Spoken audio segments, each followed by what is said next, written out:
વિદ્યાર્થીઓના ભવિષ્ય ઉપર પ્રશ્નાર્થ મુકાયો છે। ભણવા માટે વિદ્યાર્થીઓ પાસે પુસ્તકો જ નથી। પૂરના પાણીમાં જિલ્લાના 2500 વિદ્યાર્થીઓના પુસ્તકો વહી ગયા। લોકોના ઘરમાં પાણી ઘૂસી જતા વિદ્યાર્થીના પાઠ્યપુસ્તકો વહી ગયા। ભયાનક પૂરને કારણે જિલ્લાની શાળાઓને ભારે નુકસાન થયું છે। શાળામાં ફર્નિચર, કમ્પ્યુટર, બેન્ચ, પુસ્તકોને મોટા પ્રમાણમાં નુકસાન થયું છે। જિલ્લા શિક્ષણ વિભાગે અસરગ્રસ્ત વિસ્તારોની શાળામાં પણ સર્વે શરૂ કર્યો છે। શિક્ષણ વિભાગે ઉચ્ચ કક્ષાએ રજૂઆત કરી પાઠ્યપુસ્તકોની માંગ કરી છે।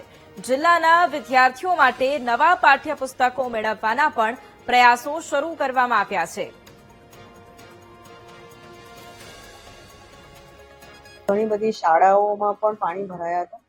સાથે સાથે કેટલાય બધા વિદ્યાર્થીઓના ઘરમાં પણ પાણી હતા। એટલે એક સર્વેમાં અમારા ધ્યાનમાં આવ્યું છે કે ઘણી બધી શાળાઓમાં records, furniture, computer, smart board આ બધાને પણ નુકસાન થયું છે।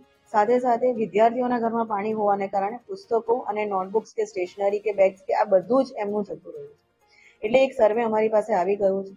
ઓલમોસ્ટ માધ્યમિકના 2510 વિદ્યાર્થીઓ એવા છે કે જેમને ટેક્સ્ટબુકની જરૂર છે કે નોટબુકની। તો એટલા માટે અમે ટેક્સ્ટબુક બોર્ડને જાણ કરી દીધી છે, ડિમાન્ડ મોકલી આપી છે અને ટેક્સ્ટબુક બોર્ડે એન્શ્યોર કર્યું છે કે વહેલામાં વહેલા તકે પુસ્તકો અમને મોકલી રહ્યા છે કે જેવા પુસ્તકો આવશે એવા અમે વિદ્યાર્થીઓને આપી દઈશું।